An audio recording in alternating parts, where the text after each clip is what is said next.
Israel এই ১২ দিনের যুদ্ধ বন্ধ করতে যাচ্ছে ট্রাম্পের বক্তব্য অনুযায়ী। এখনো পর্যন্ত ইরান বা ইসরায়েল কেউই এখনো পর্যন্ত অফিসিয়াল বক্তব্য দেয়নি। এখন এই যুদ্ধবিরতি যদি হয় তাহলে আমরা ধরে নিলাম এটা একটা যুদ্ধবিরতি হয়েছে। এখন আসি যে এই যুদ্ধবিরতিতে কে কি পেল, ইসরায়েল কি পেল, ইরান কি পেল। যুদ্ধবিরতিতে জেতা এবং হারা সেটা নির্ধারণ করা হয় কিসের উপরে? যুদ্ধ কেন শুরু করা হয়েছিল সেটার উপরে। যুদ্ধ কে শুরু করেছিল? ইসরায়েল শুরু করেছিল। কেন শুরু করেছিল? ইরানের সরকার পরিবর্তন, ইরানে খামেনাইর শাসন শেষ করা, ইরানের পরমাণু স্থাপনাগুলোকে ধ্বংস করা এবং ইরানকে ভঙ্গুর একটা রাষ্ট্রে পরিণত করা। এটাই ছিল ইসরায়েলের এই যুদ্ধের মূল উদ্দেশ্য। ইসরায়েল এই যুদ্ধে কি করেছে? ইসরায়েলের ১ ডজন সামরিক জেনারেলকে হত্যা করেছে, ইসরায়েলের ১ ডজন বিজ্ঞানীকে হত্যা করেছে, ইরানের বিভিন্ন গুরুত্বপূর্ণ স্থাপনায় হামলা করেছে এবং নিজেকে দেখাতে চেয়েছে যে আমি ইরানের যেই কোনো জায়গায় যখন ইচ্ছা আক্রমণ করতে পারি। এতটুকুতে সে সফল হয়েছে, এতটুকু করতে পেরেছে। কিন্তু তার যে মূল ৩টা টার্গেট সেগুলোর একটাও ফাইনাল হয়েছে কিনা, ফুলফিল হয়েছে কিনা, হয়নি। ইরানের এই সরকার পরিবর্তন করতে পারেনি।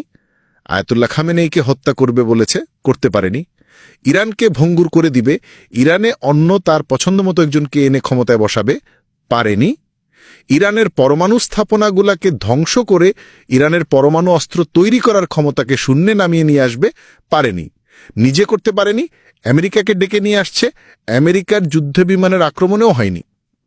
এই দিক থেকে চিন্তা করলে এই যুদ্ধে ইসরায়েল যে সমস্ত টার্গেট নিয়ে নেমেছিল তার একটাও ফুলফিল হয়নি। এমনকি ইসরায়েলে এরকম মনে করেছিল যে ইরান ইসরায়েলে বা ইসরায়েলের রাজধানীতে ব্যাপক পরিমাণে আক্রমণ করতে পারবে না। ইসরায়েলের যে আকাশ প্রতিরক্ষা ব্যবস্থা নিয়ে এতদিন পর্যন্ত যে কল্পকাহিনী ছিল সেটা জিরোতে নেমে এসছে।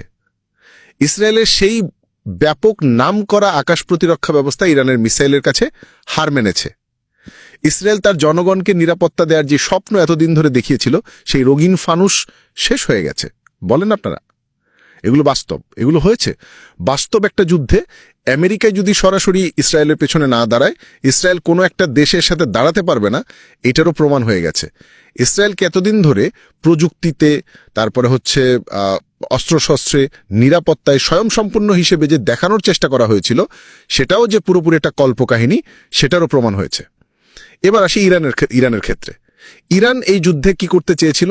ইরানের রাজনৈতিক বক্তব্য ছিল যে আমরা ইসরায়েলকে মানচিত্র থেকে মুছে দেব, ইসরায়েলের সরকার পরিবর্তন করব। ইসরায়েল যখন বলছে ইরানের সরকার পরিবর্তন করবে, তখন ইরানও বলছে ইসরায়েলের সরকার পরিবর্তন করব। ইসরায়েল বলছে তেহরান জ্বলবে, এরা বলছে তেল আবিব জ্বলবে, এরকমভাবে। এবং ইরান বলছে যে ইসরায়েল যেহেতু যুদ্ধ শুরু করেছে আমরা শেষ দেখে ছাড়ব। কিন্তু ইরান যেই সমস্ত টার্গেটে আক্রমণ করেছে বলেছে সেই সমস্ত টার্গেটে যথেষ্ট পরিমাণে ক্ষয়ক্ষতি হয়েছে বলে তেমন কোনো খবর নেই। যেমন ধরুন ইসরায়েলের সামরিক জেনারেলদেরকে হত্যা করেছে এরকম বড় ধরনের কোনো খবর নেই। ইসরায়েলের বিশাল বিশাল সামরিক ঘাঁটি পুরোপুরি ধ্বংস হয়ে গেছে এরকম খবর নেই। হ্যাঁ, ইসরায়েলের বিভিন্ন জায়গায় আক্রমণ হয়েছে, ইরান আক্রমণ করেছে, যেই সমস্ত জায়গায় আক্রমণ করতে পারবে না বলেছে সেই সমস্ত জায়গায় আক্রমণ হয়েছে এবং শেষ পর্যন্ত ইরান টিকে থাকতে পেরেছে। ইসরায়েলের মতো একটা শক্তি যার পেছনে পুরোপুরি আমেরিকা দাঁড়িয়ে পার আক্রমণের পরও ইরান টিকে থাকতে পেরেছে, এটা হচ্ছে ইরানের সফলতা। ইরানের ব্যর্থতা হচ্ছে ইরান তার মিসাইল শক্তিকে, তার নিজস্ব তৈরি আকাশ প্রতিরক্ষা ব্যবস্থা শক্তিকে যেভাবে এতদিন ধরে তুলে ধরেছিল যে সে ৪০ বছর পর্যন্ত শুধুমাত্র এই জায়গায় সে ইনভেস্ট করেছে, সেই জায়গাতে সে যথেষ্ট পরিমাণে সফল না। সে যতগুলো মিসাইল ছুড়েছে, প্রথম দিনে সে কয়েকশো মিসাইল ছুড়েছে, কিন্তু তারপরে তার মিসাইল নিক্ষেপের সংখ্যাটা কমে গিয়েছিল, তার ড্রোন নিক্ষেপের সংখ্যা কমে গিয়েছিল। ইসরায়েল যেইভাবে যত পরিমাণে আক্রমণ করেছে সে পরিমাণে ইরানের আক্রমণের সংখ্যা কম ছিল। ইরানের ড্রোন ইসরায়েলের আকাশ প্রতিরক্ষা ব্যবস্থা প্রায় অর্ধেকের বেশি আকাশে থাকতেই নষ্ট করতে পেরেছে।